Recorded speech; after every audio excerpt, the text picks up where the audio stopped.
শুভেচ্ছা বন্ধুরা, এক রাত শুভেচ্ছা। তোমরা সবাই কেমন আছো? আশা করি ভালো আছো। আমিও কিন্তু খুব ভালো আছি তোমাদের ভালোবাসার। তো আজকে তোমাদের কাছে নিয়ে চলে এলাম নতুন একটা ব্লগ ভিডিও।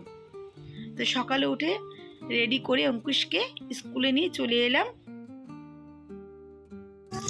গুড মর্নিং সবাইকে, গুড মর্নিং।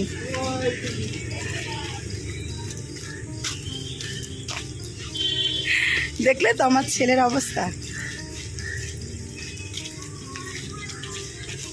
সবাই একটু হাত দেখা বড় করে, দাদা বড় করে।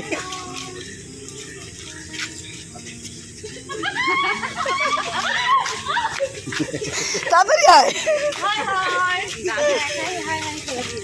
কেউ করছে না, দাদা একাই করছে।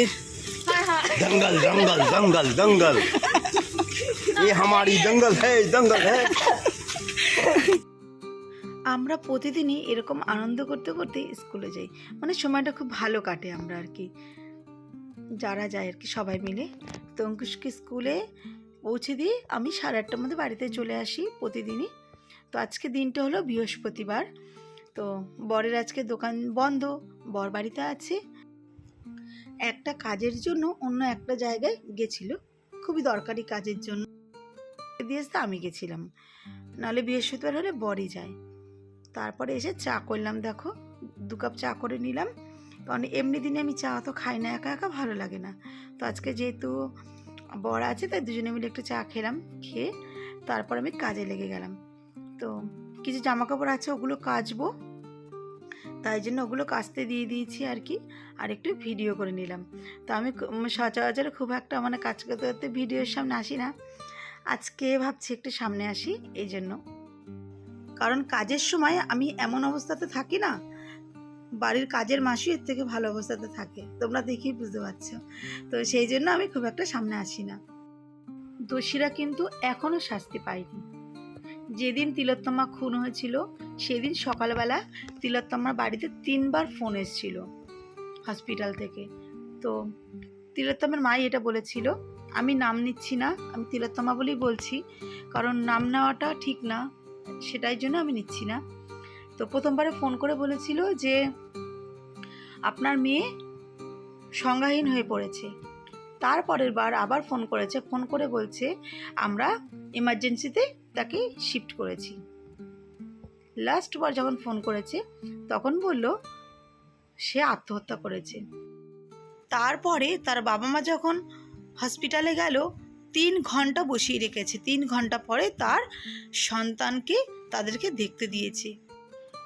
ভগবান না করুক এই ঘটনা যদি তাদের ঘরে ঘটতো, তারা কি পারতো এরকমভাবে মৃতার মা বাবাকে ঘন্টার পর ঘন্টা বসিয়ে রেখে তারা প্রমাণ লোপাটের চেষ্টা করছে? তারা কি পারতো এটা করতে? এদিকে পুলিশ ধৃত সঞ্জয়কে 14 দিনের জন্য জেল হেফাজতে রাখার নির্দেশ দিয়েছে। বিভিন্ন জায়গাতে র্যালি, বিভিন্ন জায়গাতে সংগঠন, এইসব করে কি হচ্ছে? সেই তো 14 দিনের জেল হেফাজত হয়েছে মাত্র।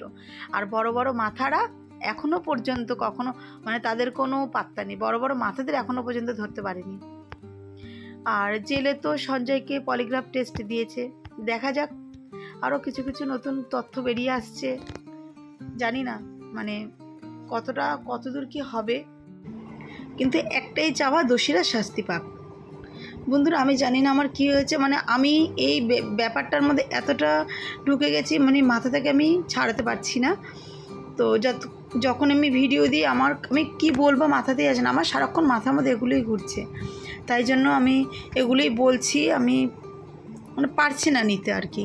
আর যতক্ষণ না দোষীরা শাস্তি পাচ্ছে কিছু মানে ভাবতেই পারছি না। আর কি ভিডিও করবো, ভিডিও করতে ইচ্ছে করে না। আমি আর 4 দিন পর ভিডিও দিচ্ছি জানো, মানে ভিডিওই দিন ইচ্ছে করে না যে ভিডিও করি, ভিডিও মানে ভয়েস দিই, ভালো লাগে না।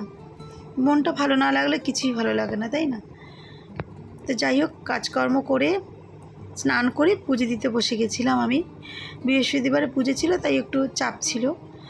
মঙ্গল ঘটে আমাদের, এই যে হচ্ছে মঙ্গল ঘট, এই মঙ্গল ঘটে ঘি দিয়ে মঙ্গল ঘট স্নান করাতে হয়, তারপরে সিঁদুর পরাতে হয়।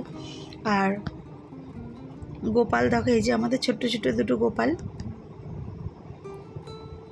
তো গোপালের গয়না খুলে রেখেছিলাম গরমের জন্য, আর পরানো হয়নি তখন আর। তো সামনে যেহেতু জন্মাষ্টমী আসছে, তখন গোপালকে সুন্দর করে সাজাবো, তখন তোমাদের কাছে ভিডিও দেব। বাদাম দিয়ে পটল ভাপা করেছি, আর এই দেখো মাছ করেছি, পার্শে মাছ আর একটা কি মাছ বলে, এই দুটো মাছ মিলিয়ে আজকে রান্না করেছি। তো আজকে রান্নার ভিডিও তোমাদেরকে দিতে পারিনি, কারণ সময়টা কম ছিল, যেহেতু বৃহস্পতিবার আজকে, তো ওই জন্য রান্নার ভিডিও দিতে পারিনি। মানে কাজের ভীষণ চাপ ছিল, পুজো ছিল, এই জন্য দিতে পারিনি। হ্যালো বন্ধুরা, তোমরা সবাই কেমন আছো? আশা করি ভালো আছো। আমিও কিন্তু ভীষণ ভালো আছি, তোমাদের ভালোবাসা। মানে দুদিন ধরে আমি কোনো ভিডিও দিতে পারিনি, কারণ ভিডিও আমার করা ছিল না 1 নম্বর, আর 2 নম্বর মনটা অতটা ভালো ছিল না, এই জন্য। তো দুদিন পর আজকে ভিডিও দেব। তো আমার এডিটও করায়নি ভিডিও এখনও। আজকে ভিডিও দেবো, ভিডিও এডিট করব, তারপরে ভিডিও বানাচ্ছি, এডিট করব, তারপরে আমি ভিডিও দেব।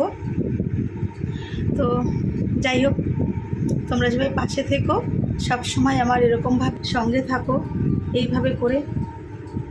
আর অবশ্যই আমরা কিন্তু সুবিচার চাই, যেন তার মেয়েকে না হারায়, কোনো মা যেন কোনো সন্তানকে না হারায়। তাই জন্য আমাদের সবাইকে প্রোটেস্ট করতে হবে, সবাই একসঙ্গবদ্ধতায় লড়তে হবে। যে চলো, আজকের ভিডিওটা এই পর্যন্ত। আজকে বিকেলে, বৃহস্পতিবার বিকেলে একটু বেরোবো, বরের সাথে বর আর ছেলে একসঙ্গে মিলে আমরা। আমাদের বৃহস্পতিবার দোকান বন্ধ থাকে, তো বৃহস্পতিবার করে আমাদের বেরোনো হয়, তাই আজকেও তো হবে। তো বিকেলে কোথায় যাই সবই আমাদের শেয়ার করব, তারপরে ভিডিও এডিট করে ভিডিও ছাড়বো। একটু রাত হবে, ভিডিওটা দিতে একটু রাত হবে, তো যাই হোক তবু দেবো ভিডিও, ঠিক আছে?